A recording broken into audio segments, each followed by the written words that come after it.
Welfare విషయంలో budget లో ఖచ్చితంగా మెరుగైన కేటాయింపులు జరగాలి. వాళ్లకు భద్రత విషయంలో కానీ, లేకపోతే వృత్తిరీత్యా భరోసా విషయంలో కానీ, కొత్తగా వచ్చేటువంటి న్యాయవాదుల విషయంలో కానీ, మేము ఈ వృత్తిలోకి పోతే మేము సస్టైన్ కాగలుగుతాము అనేటువంటి ఆలోచన రావాలి. వచ్చే విధంగా ఇక్కడ ఏర్పాట్లు ఉండాలి. చాలా మంది న్యాయవాద వృత్తిని వదిలేసి కూడా ఇతర రంగాల వైపు పోతా ఉన్నారు. దానికి కారణాలని కానీ నేను వరంగల్ నల్గొండ ఖమ్మం పట్టభద్రుల ఎమ్మెల్సీగా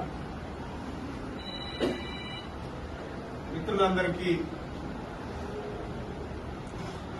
తెలియజేసుకుంటున్న మాట ఏంటంటే, న్యాయవాదుల పక్షపాతిగా, న్యాయవాదుల సంక్షేమం కోసం, న్యాయవాదుల జీవితాలు మరింత మెరుగుపడడం కోసం ఖచ్చితంగా శాసన మండలిలో మాట్లాడతారని మీ అందరికీ తెలియజేస్తున్నాను.